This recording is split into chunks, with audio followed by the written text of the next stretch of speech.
హిందువులకు సంబంధించిన ఒక గుడిని ఆ మధ్యన విశాఖపట్నంలో కూల్చేస్తే అదేమంటే అది రోడ్డుకి ఇబ్బంది, 2 ఏళ్ల క్రితం 3 ఏళ్ల క్రితం కట్టాడు, అది ఎవడో వైసీపీ వాడు కట్టాడు అని చెప్పేసి స్వయంగా భారతీయ జనతా పార్టీ సంబంధించిన విష్ణుకుమార్ రాజే మాట్లాడారు. అది కూలిస్తే తప్పేం లేదు, అట్లాంటి కూలిస్తే తప్పేం లేదని. వాళ్ళకి విశ్వ హిందూ పరిషత్ వాళ్ళు దాని మీద అబ్జెక్షన్ వైజ్ చేశారు. ఆ లెక్కనైతే కనుక రాష్ట్ర వ్యాప్తంగా ఎన్ని చోట్ల ఉన్నాయని. కానీ అక్కడ హిందువు అనే పాయింట్ ఆఫ్ వ్యూలోకి వచ్చేటప్పటికి హిందువు ఎప్పుడు చులకనగా కులం వారీగా ఉంటాడు, పార్టీ వారీగా ఉంటాడు, వర్గం వారీగా ఉంటాడు, వర్ణం వారీగా ఉంటాడు.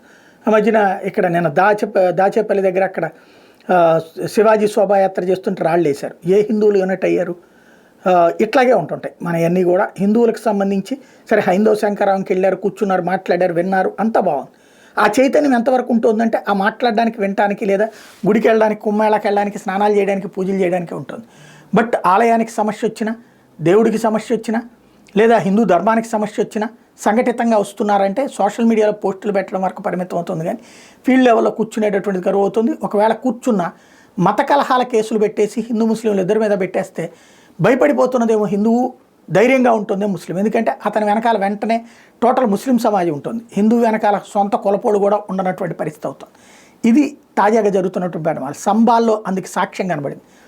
అక్కడ గుళ్ళు కూల్చేశారు, కోనేరులు మూసేశారు, అనేక సర్వనాశనం చేశారు. 80% మంది హిందువులు ఆ ప్రాంతం వదిలేసి పారిపోయినటువంటి పరిస్థితి.